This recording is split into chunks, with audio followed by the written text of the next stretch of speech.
Guys, good morning po. Kasama natin si kaibigan ngayon dito. Nandito si kaibigan natin na Dwinding Linyo kasi po kahapon may ipinapaabot po siya na lindol.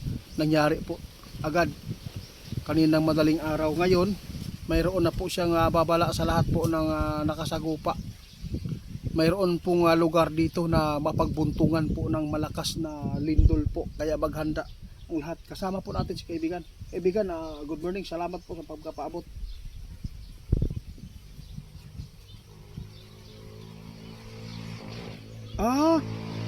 Ito yung nakita yung kaibigan.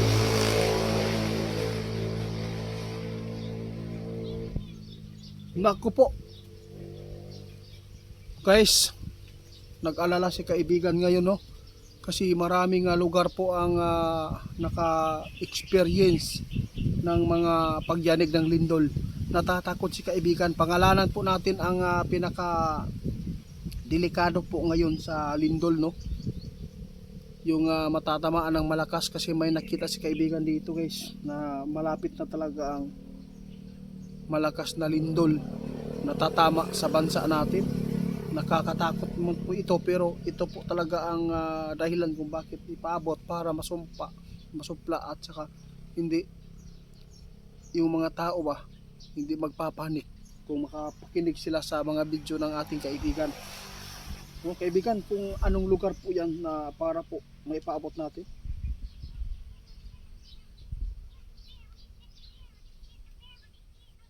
Sige, sige. Ito yung mga lugar na dapat mag-ingat ngayon. Okay, sige, sige.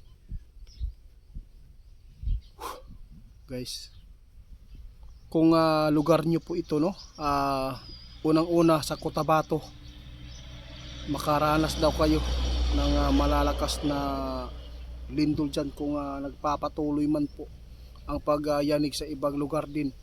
Delikado po kayo dito kasi ang fault line daw doon ay medyo hindi maganda ang purma. Tapos itatanong pa natin kung sakali man magkaroon ng malakas na lindol dyan, anong mga lugar po ang maapektuhan. Kaya para makapaabot tayo, kaibigan, ano po bang mga lugar naman po ang mga maaapektuhan kapag tatama po yung malakas na lindol dyan sa Cotabato?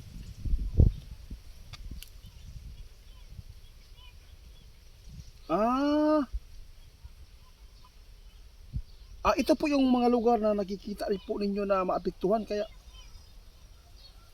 sige kaibigan. Nako po guys, ito po yung nakakilabot. Guys, sa lahat ng makapanood pasensya na po kung lagi naman po itong masama ang mga ipinapaabot ng ating kaibigan. Ang mga lugar na binabanggit po niya na maaapektuhan, isa na po dito ang Jinsan, no? Diyos ko, sana hindi ito mangyari guys. Dahil lahat po lang sinasabi ng ating kaibigan nang nangyayari. Yung mga basher lang hindi po naka-appreciate sa mga ipinapaabot, kaya may mga comment doon, wala naman nangyayari. Pero sa totoo lang, kung nakasubaybay kayo sa mga ipinapaabot ng ating kaibigan, siguro maalala po ninyo na mayroon talagang mga nangyayari agad. Iba po ang ating kaibigan, no? Ilang araw lang nangyayari. Pero pasalamat yung mga basher natin ay hindi po sila nasasagupa ng ibang lugar. Kaya salamat kaibigan sa inyong pagpapatuloy na pagsuporta sa mga tao kahit napakaraming tao na mga galit sa inyo, kaibigan.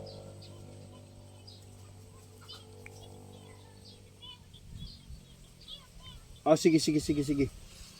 Guys. Intindihan ko kaibigan. Walang problema yan. No? Sabi ng ating kaibigan, guys, kung sino man po yung mga tao na ayaw maniwala, no, hindi po natin kinakailangan po ang kanilang presensya dito sa ating channel. Sa lahat po ng pumasok sa live natin na kagabi, maraming salamat po, no? Shout out po sa lahat ng pumasok sa live natin. Si kaibigan guys, umalis na. Ito lang masabi ko, hindi ito masama. Ito ay nagbabala lang si kaibigan. Dahil ito po ang nakita nila na mangyayari sa lugar nito. Excuse me. Ngayon guys, ang gagawin po ninyo yung malapit sa mga dagat na mag-ingat kayo kasi hindi po natin alam na yung dagat, no, bigla na lang magdilubyo kasi mayroon pong ipinapaabot si kaibigan dilubyo. Hindi ko inaasahan guys na yung ipinapaabot ni kaibigan tungkol sa dagat. May namising daw ngayon doon sa karagatan sa Hiniroso. May namising na 15 ka sakay ba sa piribot man yata. Sana po ligtas sila. Itatanong natin sa ating kaibigan kung saan po sila ngayon napunta. Kasi napakarami po ngayon ang nag-alala ng mga pamilya nila. Baka po daw ay nalunod at tinamaan po ng malakas na balod ba. Anong Tagalog sa balod guys? Kayo na lang mag-comment po. Maraming salamat po sa ating mga kaibigan. Lagi po sila nagpaalala.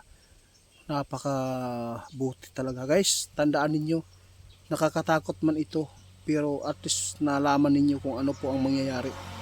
Yung sa Cotabato, no, medyo delikado po ang lagay po doon sa lindol at saka maapektuhan po yung malapit-lapit dyan, no, Sarangani, Malungon, kana Davao del Sur, Jinsan, mag-amping mo.